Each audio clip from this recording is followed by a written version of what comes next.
जब शरीर में कहीं हड्डी टूट जाती है तो डॉक्टर साहब हमारे उस अंग के ऊपर जो है वो प्लास्टर लगा देते हैं ताकि हड्डी हमारी आराम से जुड़ जाए।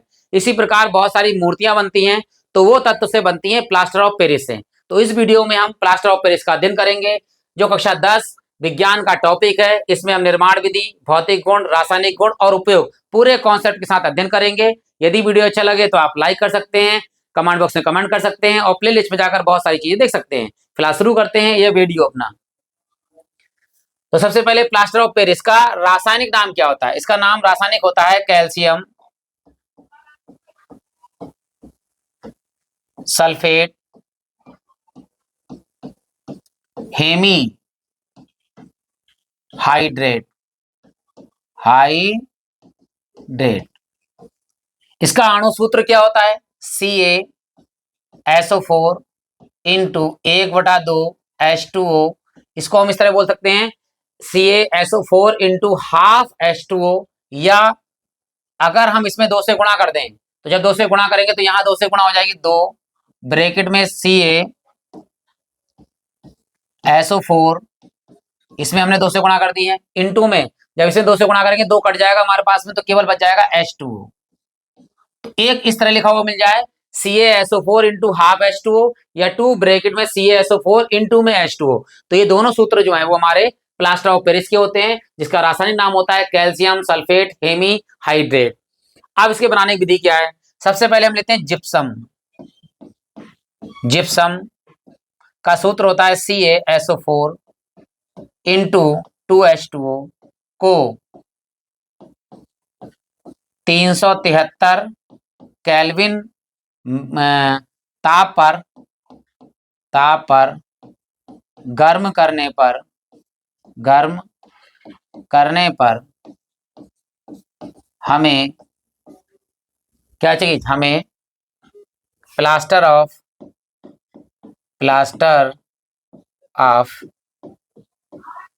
पेरिस प्राप्त होता है। चलिए, तो क्या लिया हमने? जिप्सम CaSO4 इंटू 2H2O, यानी ये है हमारे पास जिप्सम, जिसको हमने गर्म किया है, या ऊष्मा कह सकते हैं, ऊष्मा प्रदान की है। कितनी? 373 केल्विन।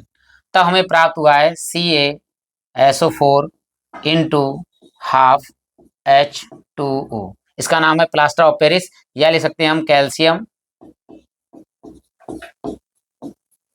सल्फेट और हेमी हाइड्रेट। ये हमारे पास यानी प्लास्टर ऑफ पेरिस प्राप्त हो गया। अब क्या है यहाँ पे देखिए, यहाँ पर 2 H2O है, यानी 2 जल हैं। आधा हमारा जल निकल गया, तो कितना बचेगा? 1.5 जल बनेगा। 1.5 जल को लिखते हैं 1 सही 1/2 H2O, या आप इसकी जगह पे लिख सकते हैं 2 एकम 2 और 1 3/2 H2O। चाहे हम 1 सही 1/2 H2O लिख दें या 3/2 H2O लिख दें, तो हमारे पास क्या होगा? जल की मात्रा पूरे बराबर हो जाएगी। इसका मतलब ये हमारी जो संतुलित रासायनिक क्रिया हो जाएगी। एक बार फिर समझा रहे हैं आपके लिए, ध्यान दीजिएगा। प्लास्टर ऑफ पेरिस का रासायनिक नाम है कैल्शियम सल्फेट हेमीहाइड्रेट।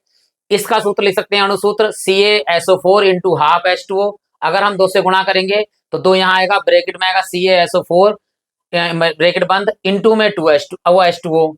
इसके बनाने की विधि क्या है? जिप्सम का सूत्र होता है CaSO4 इंटू 2H2O को 373 केल्विन ताप पर गर्म करने पर हमें जो है वो प्लास्टर ऑफ पेरिस, या कह सकते हैं कैल्शियम सल्फेट हेमीहाइड्रेट प्राप्त होता है। तो ये इसकी इक्वेशन हो गई हमारे पास।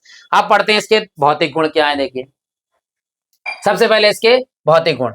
सफेद रंग का मुलायम पाउडर होता है। क्या होता है ये? सफेद रंग का मुलायम पाउडर होता है, बिल्कुल जैसे आटे की तरह कह सकते हैं, या पाउडर जो हम लगाते हैं उसकी तरह कह सकते हैं।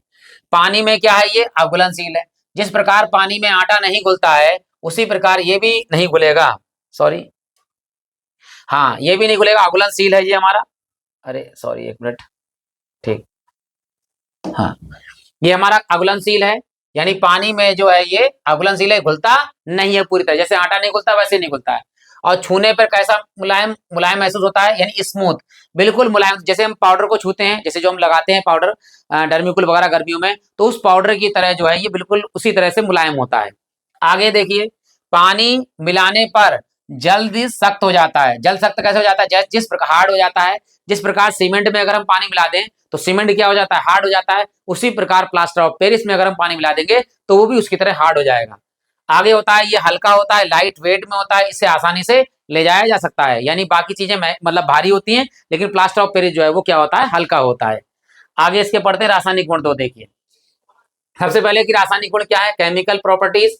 तो जल का प्रभाव क्या होता है? अगर हम जिप्सम में जल मतलब प्लास्टर ऑफ पेरिस में जल मिलाएंगे तो हमें प्राप्त क्या होगा? जिप्सम प्राप्त होगा। तो लिखते हैं यहां पर, देखिए CaSO4 इंटू हाफ H2O, यानी प्लास्टर ऑफ पेरिस में जब हम जल की क्रिया करते हैं, यानी जल का प्रभाव करते हैं, जल मिलाते हैं, तब हमारे लिए जिप्सम प्राप्त होता है CaSO4 इंटू 2H2O। यानी फिर से हमें जो है जिप्सम प्राप्त हो गया जब हमने प्लास्टर ऑफ पेरिस में जल से क्रिया करी। तो यहाँ पर आधा जल है और यहाँ पर 2 जल हैं, तो कितने और मिलेंगे?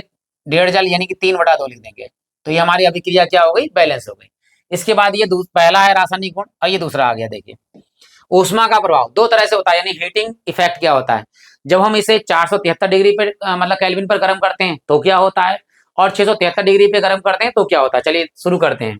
सबसे पहले अगर हम जिप्सम करें, यानी कि मतलब प्लास्टर ऑफ पेरिस को, यानी CaSO4 इंटू हाफ H2O को अगर हम 473 केल्विन पर ऊष्मा दे रहे हैं, गर्म कर रहे हैं, कर सकते हैं, तो हमारे लिए जल निकल जाता है। तो हमारा बनता है कैल्शियम सल्फेट, और आधा जल तो था वो निकल गया हमारा बाहर, हाफ H2O। इसके बाद क्या होता है? जो कैल्शियम सल्फेट लिया हमने, इस कैल्शियम सल्फेट को अगर हम 673 केल्विन पर गर्म करते हैं तो क्या होता है? तो सबसे पहले कैल्शियम ऑक्साइड अलग हो जाता है, साथ में सल्फर डाइऑक्साइड अलग हो जाता है, और ऑक्सीजन गैस जो है ये बाहर निकल जाती है। अब यहाँ ऑक्सीजन गैस यानी O2 ये निकल जाती है। अब बाकी तो सब बैलेंस है, क्योंकि H2 है, जल निकल गया है या जल जुड़ गया है, लेकिन यहाँ पर हमें बैलेंस करना है। ये कंकाली रासायनिक अभिक्रिया है, इसे संतुलित रासायनिक अभिक्रिया बनाते हैं। देखो यहाँ Ca1 है, यहाँ Ca1 है, S कितना है? 1, S कितना है? 1, O कितने हैं? 4, यहाँ 1 और 2 3, 3 2 कितने हो गए? 5 हो गए। अब ये तो 2 हैं, तो यहाँ नहीं, यहाँ गुणा कर देते हैं हम। देखिए जैसे हमने यहाँ गुणा करी तो कैल्शियम कितने हो गए? 2, तो कैल्शियम 2 हो गए, तो कैल्शियम 2 कर दीजिए। अब सल्फर 2 हो गए, तो यहाँ पर सल्फर को 2 कर दीजिए। अब बैलेंस करते हैं कि बाकी बैलेंस है नहीं है। कैल्शियम 2, सल्फर 2, ऑक्सीजन देखिए 4 दूनी कितने हो गए? 8, तो 2 ये हो गए, 2 दूनी 4, 4 और 2 कितने हो गए? 6, 6 2 कितने हो गए? 8। इसका मतलब हमारी अभिक्रिया पूरी तरह से बैलेंस हो चुकी है। अब बढ़ते हैं, देखिए इसके उपयोग क्या क्या है। देखिए तो उसके उपयोग है, यानी प्लास्टर ऑफ पेरिस के क्या क्या उपयोग हैं। तो टूटी हड्डियों पर प्लास्टर बनाने के लिए, यानी कि हम जब हड्डी टूट जाती है हाथ पैर की तो प्लास्टर चला देते हैं, उस प्लास्टर में प्लास्टर ऑफ पेरिस मिला हुआ होता है, उसी बनता है। बाकी है मूर्तियां जब बनाते हैं तो ये तो हड्डी बना रखी है, टूटी हुई हड्डी को जोड़ते हैं, और मूर्तियां और सजावटी वस्तुओं को बनाने में भी प्लास्टर ऑफ पेरिस का उपयोग होता है। इसके बाद में है दीवारों की मरम्मत करने पर, जैसे कहते हैं पुट्टी लगानी है या करना है, तो प्लास्टर ऑफ पेरिस की दरारें अगर आ जाती हैं तो प्लास्टर ऑफ पेरिस से जो है उसकी दरारें मुक्त कर दी जाती हैं, यानी उसे रिपेयर कर दिया जाता है। बाकी जो खिलौने होते हैं, खिलौने को, मॉडल को आदि बनाने में भी प्लास्टर ऑफ पेरिस का प्रयोग किया जाता है। अब आते हैं दांत में। दंत चिकित्सा में, यानी दांतों में प्लास्टर करने में, जहां दांत गड्ढे हो जाते हैं, जहां पे खुक्कल हो जाते हैं, तो वहां पर प्लास्टर ऑफ पेरिस जो है काम करता है, जल्दी जम जाता है और आराम से उस दांत की जगह को भर देता है। ये भी हमारा काम होता है। उसके बाद आता है ये फॉल्स सीलिंग और डिजाइनिंग करने के लिए। छतों में हमने देखा था कि डिजाइन बनी होती है, तो उसमें जो है सीलिंग फॉल बनाते हैं, ऊपर एंड डिजाइन बनाते हैं, तो उसमें भी हमारा जो है प्लास्टर ऑफ पेरिस का प्रयोग किया जाता है। आशा करता हूं कि वीडियो अच्छा लगा होगा, आपने लाइक कर दिया होगा। नहीं किया है तो आप लाइक कर सकते हैं, कमेंट बॉक्स में कमेंट कर सकते हैं। कोई कमी दिखी हो तब भी आप कमेंट बॉक्स में कमी लिख सकते हैं, ताकि हम उसे धीरे धीरे करके दूर कर सकें। इसी के साथ ये वीडियो समाप्त होता है। जल्दी अगला वीडियो लेकर आएंगे। इसी के साथ आप सभी लोगों का हृदय से